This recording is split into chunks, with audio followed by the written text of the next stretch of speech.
예, 언제나처럼 오늘 하루 중에 정치 뉴스 여러분께 말씀드리고요. 함께 생각해보는 뉴스 인앤아웃으로 신율의 뉴스 정면 승부 시작할 텐데요. 오늘은 해외에 사는 친구에게 김을 사가겠다고 주장하고 있는 YTN의 이우영 아나운서 함께하겠습니다. 안녕하세요. 네, 건강기능 이거 광고니까 네 하도록 하겠습니다. 그걸 그대로 해드리려고 하다가 광고라서 이호영입니다. 보니까 광고를 보니까 결혼도 하셨대. 네, 예. 제가 이제 그 캐스터님이랑 부부 컨셉으로 광고가 그게 두 번째였습니다. 네. 그래요. 네. 그다가 혹시 두 분이 진짜로 그럴 리는 없고요. 네. 예. 네. 뭐 방송은 방송으로 봐야죠. 그렇죠. 네. 예. 근데 그 해외에 김 사주고 가는 거는 그거는 틀린 얘기는 아니에요. 네. 외국 사람들 김을 좋아하거든. 그렇죠. 뭐 최근에 미국에서도 냉동 김밥이 동이 났다 뭐 이런 이야기도 있고요. 최근이 아니고요. 네. 제가 독일에 이제 처음 유학 갔을 당시니까 지금부터 몇십 년 전인데 그때 당시에도 이 김을 사가지고 가가지고 김을 주잖아요. 그럼 독일 애들이 그렇게 맛있게 먹더라고요. 예, 그 김이라는 거. 그리고 이제 김 말고 또 좋아하는 음식 뭘 것 같아요? 글쎄요. 우리 얘기해 보세요. 뭐 어떤 걸 얘기해도 그건 아니고요라고 하실 것 같아서. 내가 맞장구 쳐줄게. 삼겹살? 삼겹살. 네. 맞아요. 삼겹살은 잘 모르겠고. 네. 순두부. 네. 순토fu. 네. 순두부를 좋아하고. 그러니까 불고기 뭐 이런 건 다 옛날이고 순두부 같은 경우도 외국 사람들이 굉장히 좋아한다. 그리고 뭐 사실 이 삼계탕 같은 경우도 아주 색다른 맛으로 잘 먹죠. 예. 그렇습니다. 예. 그 김을 근데 그게 좀 현실감을 주려면 해외에 있는 친구가 아니라 구체적으로 지명을 얘기해야지 좀 실감이 났을 텐데. 토마스에게 아니면 존에게. 그래, 존. 네. 토마스. 아니면 프란시스코에게. 네. 그렇습니다. 천주교 신자세요? 그렇진 않습니다. 그렇진 않고요. 예. 성탄절 연휴는 잘 보내고 오셨나요? 예, 그럼요. 네. 예, 열심히 이 칼럼 쓰고 성적 내고 네. 그러고 이제 지금 이의 신청 받고 있습니다. 잘 안 보내고 계신다는 말씀을 하신 것 같은데. 아니죠. 이 즐겁게 보내고 있는 거죠. 네. 아니 항상 그 학생들의 의견을 경청하고 학생들의 또 의견을 반영해주고 또 대답도 해주고 이 얼마나 즐거운 일이 아니겠습니까? 네. 예. 근데 왜 웃어요? 저는 아무 말도 하지 않았습니다. 아니 지금 네. 말을 하는 게 아니라 비우는 것 같아요. 아닙니다. 네. 참. 그리고 이제 우물정 0945로 뭐를 어떻게 해야죠? 우물정 0945 샵 0945로 정면 승부에 보내주실 의견이나 궁금하신 질문들 보내주시면 저희가 소개해드리겠습니다. 짧은 문자는 50원, 긴 문자는 100원의 정보 이용료가 부과됩니다. 예. 그리고 뭐 해외에 나갈 때 김을 사가지고 가야 되는 이유를 좀 더 구체적으로 알고 싶으신 분은 이우영 아나운서에 집중적으로 이제 질문해 주시면 돼요. 예. 네. 깜짝 놀랐어요. 예. 자, 오늘 어떤 얘기부터 해볼까요? 네, 조금 전 취임식을 했던 한동훈 비대위원장, 이제 법무부 장관이 아닌 이제 비대위원장 이야기를 해보도록 하겠습니다. 자, 국민의힘의 한동훈 비상대책위원장 임명안이 오늘 가결이 됐고요. 오늘 온라인으로 전국위원회를 열고 한 위원장 임명안을 통과시켰습니다. 자동응답 시스템 ARS로 진행된 투표에는 전국위원 제적 824명 중에 610명이 참여를 했고요. 찬성 627명, 반대가 23명이었습니다. 함께 상정된 비대위 설치 안건은 찬성이 641명, 반대 9명으로 가결이 됐고요. 윤지욱 당대표 권한대행 겸 원내대표가 전국위 의견을 결재하면 한 위원장 임명 절차가 마무리된다라고 했는데 지금 취임식까지 소식이 전해졌습니다. 오늘 여의도 중앙당사에서 취임 기자회견을 열었고 선민후사를 실천하겠다라고 했고요. 눈에 띄는 대목은 지역구에 출마하지 않겠다. 비례대표로도 출마하지 않겠다라고 이야기를 했습니다. 오직 동료 시민 그리고 이 나라의 미래만 생각하면서 승리를 위해 용기 있게 헌신하겠다 이렇게 말을 했고요.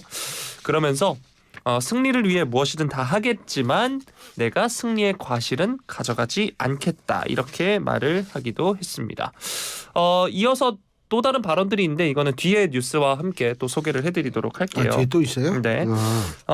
아직 당이 이제 비대위 체제로 전환됐다라고 하긴 어렵습니다. 왜냐하면 이제 최대 15명인 비대위원 인선이 끝나야 하는데요. 비대위원의 경우에는 비대위원장인 한동훈 전 장관이 당연직인 윤지혁 원내대표 겸 당대표 권한대행 유이동 정책위의장을 제외하고 12명까지 임명을 할 수 있습니다.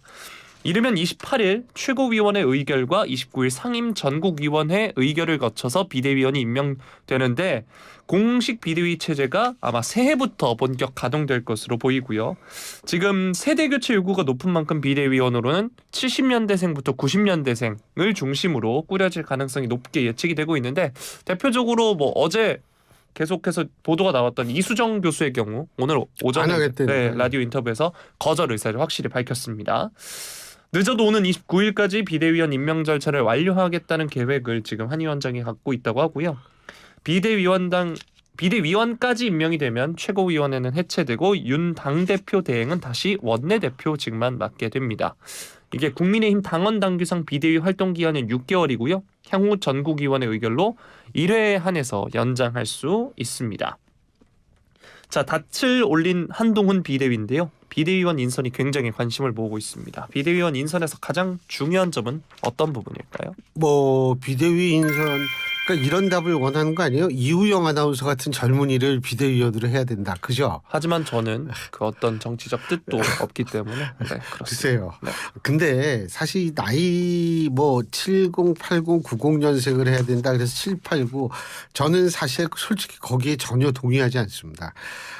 일단은 저는 구성 어떻게 해야 된다고 보냐면 한동훈 장관이 정치에는 신인이기 때문에 한 사람 정도는 굉장히 정치를 오래 했던 분을 저는 모셔야 된다고 봐요. 그러니까 마치 19대 박근혜 비대위원장 시절에 김종인 당시 위원을 비대위원으로 초빙을 해서 모셨듯이 이런 식의 어떤 정말 지혜롭고 경험도 많고 경륜도 많은 분을 한 분은 저는 있어야 된다라고 보고요.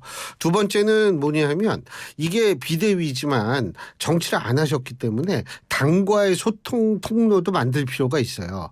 그러니까 당에서 좀 오랫동안 정당 생활하신 분을 또 비대위원으로 한 분 모실 필요가 있고요. 이게 뭐 나머지는 이 아이디어가 참신하신 분. 근데 사실 한 사람이 더 필요해요. 누가 필요하냐면 물타기용이 사람이 필요하거든요. 물타기용이라는 건 뭐냐면 19대 박근혜 비대위 때 김종인 당시 비대위원이 경제 민주화를 강조를 함으로써 민주당이 주장하는 정책을 완전히 물타기로 했거든요. 쉽게 얘기하면 물타기가 상대 진영의 논리를 무력화시킨다는 얘기인데 그런 무력화를 시킬 수 있는 아젠다를 세팅할 수 있는 그런 인물이 또 중요합니다. 그러니까 지금 선거를 앞두고 있는 시점에서는 이 보수 세력의 단합 뭐 이런 것도 중요하죠. 하지만 아니 보수적 유권자가 국민의힘 말고 어딜 찍겠어요. 그렇기 때문에 일단은 중도층을 포섭하고 상대의 논리를 무력화시킬 수 있는 물타기를 잘하는 그런 상징성 있는 인물을 또 하나 모셔야 된다. 저는 이렇게 생각을 합니다. 그리고 뭐 나머지야 뭐 젊은 사람들 모시고 뭐 이런 건 좋죠. 근데 우리가 너무 젊은 사람 일색으로 하면 우리가 인요한 혁신위에서 인요한 위원장 말고 다른 위원들 김경진 위원하고 박성준 위원하고 오신환 위원 정도만 기억을 하지 나머지 진짜 기억을 못 하거든요. 그거는 그만큼 정치판에서 참신한 아이디어 승부 보기가 힘들다는 얘기예요. 그렇기 때문에 정말 실용적 비대를 꾸리기 위해서는 제가 말씀드린 이런 사람들은 이런 분들은 꼭 모셔와야 된다. 이렇게 생각을 하죠. 어떻게 보면 젊은 세대의 참신한 아이디어가 통하지 않는다는 게 참 애석하네요. 아니요. 근데 그 얘기 잘했어요. 이거 진짜 우리 이거 대본에 없는 얘기 아니에요. 네. 이게 젊은 사람들이 정치를 해가지고 참신함이 있다라는 거 뭐 저는 반대는 굳이 하지 않지만 외국의 사례를 본다면 젊은 사람이 예를 들면은 오스트리아에 예전에 쿠어츠 총리라고 있었어요. KURZ 그러니까 쿠어츠인데 독일어로 우리 쿠르츠 근데 쿠어츠예요 원래. 이 쿠어츠라는 총리가 있었는데 32살인가의 총리가 됐어요. 어떻게 됐을까요? 제 나이에 총리가 됐네요. 그렇죠. 뭐 했어요 여태까지? 저요? 이렇게 얘기를 하면 이런 식으로 받아쳐야죠. 그럼 교수님은 그 나이 동안 뭐 했습니까? 이렇게 얘기를 해야죠. 그렇게 다들 보시는 데서 제가 그렇게 하면 예의 바른 청년이에요. 그럼요. 예. 네. 근데 이 쿠어츠 총리라는 사람이 뭐냐면 여론조사 조작 혐의를 받았어요. 그리고 여론조사를 조작하는 데 드는 비용을 또 정부 딴 데 예산을 가져다 써가지고 이게 이 횡령 이 혐의도 받았어요. 그런데 물론 어떻게 본인은 주장을 할까요? 어렵지 않잖아요. 이런 혐의 아니다. 따르면. 네. 아니다. 그렇지. 전 세계 정치인들은 전부 똑같은 얘기를 해요. 아니 난 그런 적 없다. 나 억울하다. 이거는 정치적 음모이자 탄압이다. 뭐 이런 식으로 주장을 하죠. 그래서 뭐 진짜 그런지 안 그런지 우리는 알 수 없지만 어쨌든 그걸로 그만뒀어요. 그렇다면은 젊은 총리가 그렇게 했다라는 거는 예를 들면은 젊은 사람들이 정치를 하면 반드시 뭐가 어떻게 뭐 좋게 나간다. 그렇게 반드시 얘기할 수가 없어요. 그리고 뭐 예를 들면은 북유럽 어떤 국가에 있는 젊은 총리 지금도 총리예요. 근데 뭐 예를 들면은 지금 굉장히 거기도 그 나토 가입하고 뭐 뒤숭숭한데 뭐 클럽에 갔었다 뭐 이런 얘기도 나오니까 가장 중요한 건 젊고 늙고 이런 얘기가 중요한 것은 전 아니라고 말씀드려요. 사람이 중요한 거예요. 사람이. 알겠어요. 그냥 외람된 말씀이면 클럽은 갈 수 있는 거 아닌가요? 아니요. 근데 이게 비상시기에 아. 총리가 그렇게 하면 비상시기에. 안 되죠. 그렇죠. 그렇죠. 그럼 좀 이거 문제가 되죠. 평소에 뭐 평시야 뭐 클럽 뭐 가서 뭐 하고 우리가 상관할 게 아니죠. 네. 클럽 자주 가는 모양이에요.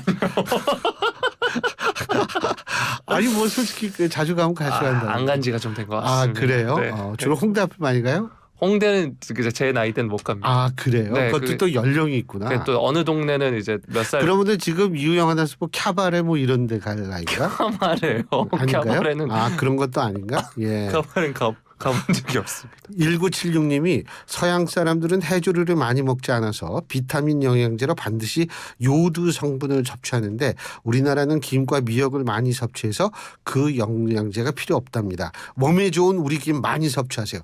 야 진짜 이거 완전히 광고 문구. 이 자체가 광고 문구네요. 예? 이렇게 광고를 해야지 좀 배우세요 좀. 제가 하면 이제 좀 안 되죠. 근데 이건 시청자분이 보내셨으니까 괜찮지만. 그렇죠. 네. 아니 그러니까 그 광고 좀 문구를 바꾸라고 뭐 해외에 나가는데 김을 사가지고 갔는데 이런 것보다 얼마나 네. 가슴에 팍 와닿잖아요. 혹시나 이 방송을 듣고 계신 전국의 수많은 김 사업체 여러분 제가 광고를 기다리고 있겠습니다. 근데 그거는 네. 우리 이우영 아나운서 하는 거는 공익 광고죠. 그렇죠. 해양수산부 맞나요? 맞아요. 해양수산부입니다. 예. 네, 그렇습니다. 그래서 어쨌든 젊고 나이 먹고의 문제는 아니라는 점을 제가 말씀을 드립니다. 네. 예. 그리고 한동훈 장관의 취임식에서 나왔던 발언 중에 이 발언을 소개를 안 드렸는데 이 국회의원 불체포 특권을 포기하기로 약속한 분들만 공천할 거고 약속을 어기는 분들은 즉시 출당 등 강력 조치하겠다라고 하면서 우리는 민주당 이재명 대표의 민주당과 달라야 하지 않겠나 이렇게 말하기도 했다고 합니다. 그거는 저는 사실 뭐라고 생각하냐면 그거는 조금 좀 이 시기적으로 약간 좀 지난 얘기라고 봐요.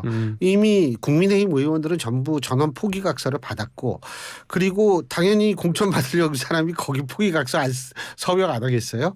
그러니까 그거는 그냥 민주당 공격력이다 이런 저거고 선민후사라는 단어 썼죠. 우리가 흔히 선당후사라고 하는데 뭐 나름대로 신선합니다. 근데 중요한 거는 정치가 말이 70%라고 하더라도 나머지 거기에 중지부는 행동이 중지부로 찍는다는 것. 그러니까 한동훈 신임 비대위원장이 얼만큼 자신의 말을 행동으로 보여줄지는 저희가 좀 지켜봐야겠다라는 생각이 듭니다. 네. 교수님과 저는 선방후사하도록 하겠습니다. 다음 소식. 선방후사. 네, 그렇죠. 우리야 뭐 정치에 관심이 아니라 안 할 거니까. 선방. 네, 그렇죠. 자, 다음 소식은 이준석 전 대표 관련 소식인데요. 이준석 전 국민의힘 대표가 예고한 탈당 시한 이제 바로 내일입니다.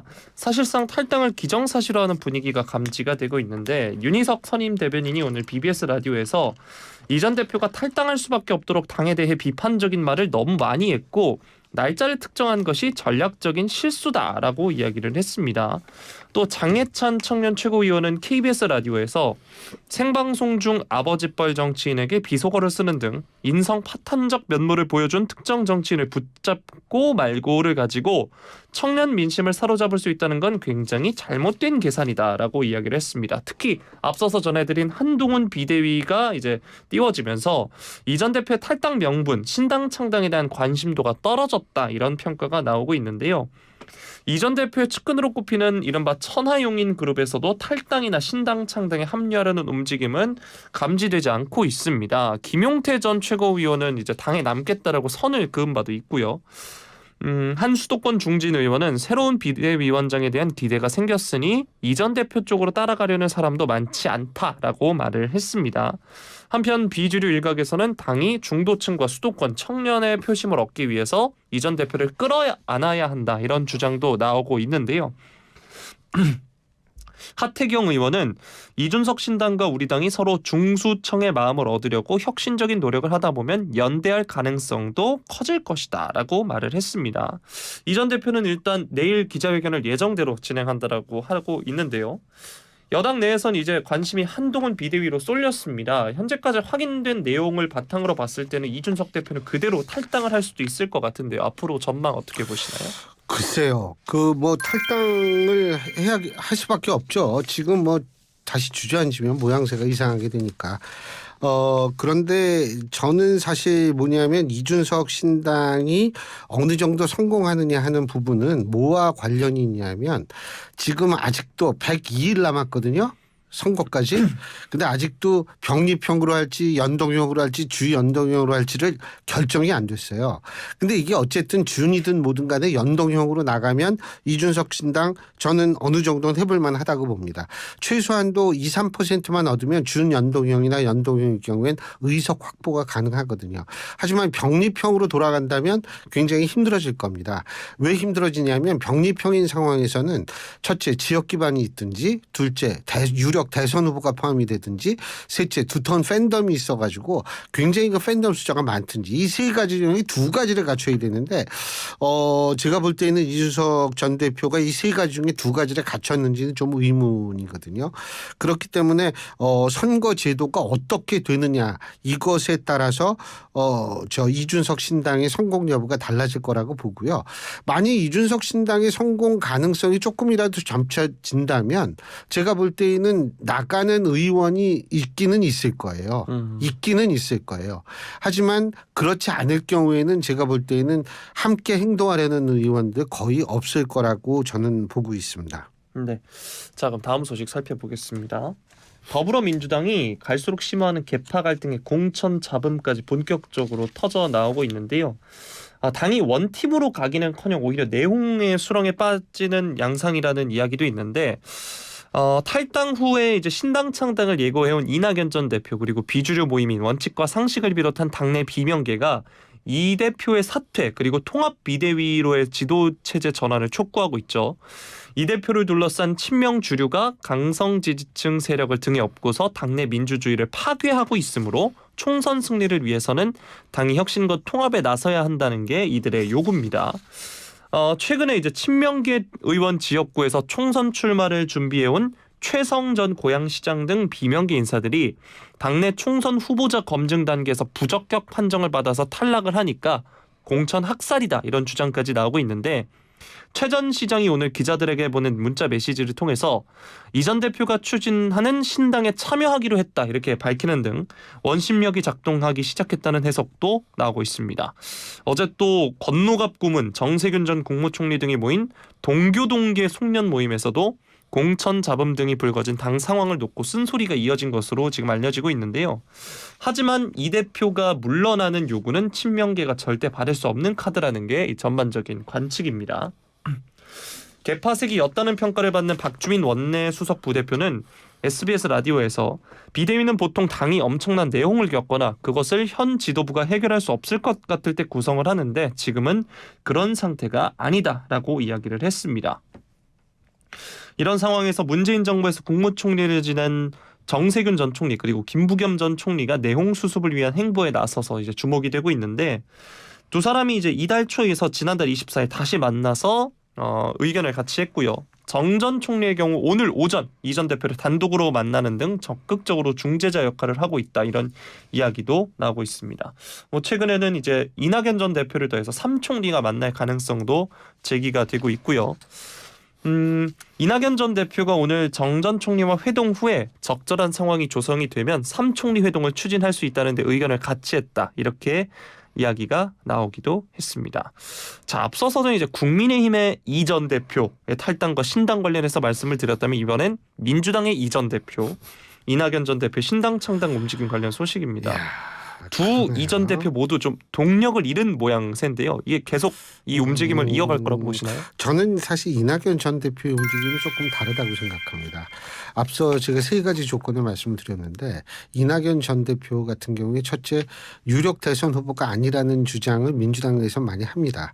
그런데 저는 그렇다고 생각하지 않아요. 민주당 내에서는 사실은 대선 후보로서의 위치가 위축될 수밖에 없죠. 이재명 대표가 딱 있으니까요. 하지만 전체 야권으로 놓고 본다면 저는 이낙연 전 대표의 대선 후보로서의 위상은 여전히 무시할 수 없는 상황이라고 저는 생각하고요. 둘째 지역 기반이라고 얘기했을 때 제가 볼 때 이낙연 전 대표가 꼭 전남지사를 지낸 인물이었기 때문뿐만이 아니고 지금 민주당에 대한 호남 지역의 민심이 그다지 안정적이 아니라는 분석이 많기 때문에 그런 측면에서 우리가 섣불리 지역 기반이 없다라고 판단할 수 없고요. 그다음에 세 번째 팬덤. 이낙연 전 대표의 팬덤은 저는 없다고 봅니다. 단지 뭐가 있냐 하면 이낙연 전 대표는 그러니까 친문이었거든요. 네. 그러면은 원래 문파라고 얘기하는 문재인 전 대통령에 대한 적극적 지지층이 분명히 존재했어요. 지금은 이재명 대표에 대한 강성 지지층의 기가 눌려가지고 지금 조용해졌지만 이분들이 계기만 있으면 다시 뭉칠 수가 있거든요. 그러니까 팬덤이 없다라고 볼 수 없어요. 이낙연 전 대표 개인의 팬덤은 아니지만 그렇기 때문에 제가 볼 때 이준석 전 대표보다는 조금 더 이 움직임을 주목할 필요는 있지 않을까라는 생각이 듭니다. 그리고 삼총리, 삼총사가 자꾸 생각이 나요. 예. 근데 삼총리가 만일 만나게 된다면 제가 볼 때에는 조금 더 주목을 할 필요는 있겠죠. 근데 이 뭐 만날 수 있을지 없을지는 우리가 좀 더 두고 봐야 되겠지만 예, 그렇습니다. 네. 자, 마지막 소식 살펴보겠습니다. 더불어민주당은 현재 김건희 특별법 본회의 처리를 준비하고 있습니다. 더불어민주당 홍익평 원내대표가 한동훈 비대위의 김건희 특별법에 대한 입장은 국민의힘 비대위의 운명을 결정짓는 중요한 바로미터가 될 것이다 이렇게 말을 했는데요. 이미 특검법은 신속 처리 안건으로 지정된 만큼 28일 본회의 처리를 미룰 수 없다 이렇게 말을 했습니다. 한 위원장이 취임 전에 김건희 특검법의 독소 조항을 언급하면서 특검법에 중대한 흠결이 있는 양 말하고 악법이라고 했다면서 국민의힘은 거부권 협박 전에 국민의 목소리를 경청하라 이렇게 말을 했습니다. 그러면서 이 특검은 특검대로 특별법은 특별법대로 민생법안은 민생법안대로 각각 처리하는 것을 원칙으로 원내 운영에 임할 것이다 이렇게 말을 했는데요. 한 위원장이 오늘 그 취임식에서 기자들 질문을 받았습니다. 이 특검법 관련해서는 총선을 위한 악법이라는 입장을 갖고 있다라면서 기존 입장을 재확인했고요. 당에서 원내에서 어떻게 대응할지에 대해선 충분히 보고받고 같이 논의하겠다 말을 했습니다. 자, 정치권에서는 민주당의 특검법 수용 압박을 한동훈 비대위 깎아내리기 전략으로 해석하는 것도 지금 이런 해석도 나오고 있는데요. 한 위원장에게 이제 호위무사 프레임을 더 씌워서 쇄신 의지가 없다는 이미지를 만드는 거다. 이런 분석도 나왔습니다. 이 소식 뉴스인 부탁드리겠습니다. 제가 볼 때 야당이 주재하는 특검법이라는 것이 일정 부분 여권의 입장에서 볼 땐 받아들이기 힘든 부분이 분명히 존재한다라는 것은 저도 인정합니다. 그러니까 이 규모는 과거 최순실 국정농단 이 특검하고 규모는 비슷한데 실제로 접근하는 이슈는 5분의 1 수준밖에 안 된다라는 거거든요. 그러니까 이 소위 말하는 특검 대상이 되는 이 수사 대상이 되는 범위는 최순실 특검에 비해서 5분의 1 규모인데 이 수사 인력이라든지 이런 규모는 거의 대등하다. 이런 문제도 분명히 존재는 합니다. 그런데 그렇다고 해서 여론을 이게 지금 이끌면 안 돼요. 그리고 저는 윤 대통령도 물론 억울하게 생각할 겁니다. 본인은 이 김건희 여사 문제에 대해서. 하지만 본인이 억울하다고 해서 본인의 억울함을 국민이 알아주기를 바라면 안 돼요. 정치인은 여론을 끌 생각을 하지 말고 여론에 일단은 순응하는 모습을 보여야 되거든요. 그렇기 때문에 제가 항상 그 모든 언론에 대해서 얘기하는 게 뭐냐면 특검법에 대해서 거부권 저는 행사할 수 있다고 보고 행사하리라고 봅니다. 하지만 그냥 거부권만 행사하는 것이 아니고 특검법을 거부권을 행사하는 대신에 상설특검에 의한 특검을 실시하겠다라고 대국민 약속을 하면 실제로 아까 한동훈 장관이 얘기하는 독소 조항 이런 거 없는 상태에서 상설특검법에 의해서 특검을 구성하면 됩니다. 두 번째로는 뭐냐면 선거에 영향을 미친다 뭐 이런 얘기를 하는데 상설특검하면 빠르게 진행될 수 있거든요. 2월 말이면 결론 나기 때문에 실제적으로 이것이 선거에 큰 영향을 주기 이전에 끝날 수가 있다라는 장점이 있고요. 세 번째로는 여론에 순응한다라는 모습도 보여줄 수 있어요. 그리고 더 이상 특검까지 했는데 더 이상 야당이 이 문제 가지고 계속 좀 끌고 가기도 뭐한 상황이 분명히 발생할 수밖에 없거든요. 그래서 제가 볼 땐 그런 방향으로 한번 전향적으로 생각하는 것이 어떨까라는 생각을 합니다. 분명한 것은 여론이라는 거는 순응하고 존중해야 될 대상이지 이거 이끌 대상은 아니라는 점은 제가 말씀을 드립니다. 자, 오늘도 해외에 있는 친구분에게 김을 주겠다는 이유영 아나운서와 함께했습니다. 오늘 수고 많이 하셨어요. 네, 저는 김우영은 아니고 이우영. 이우영입니다. 예, 수고하셨어요. 예. 고맙습니다. 예, 지금까지 이우영 아나운서였습니다.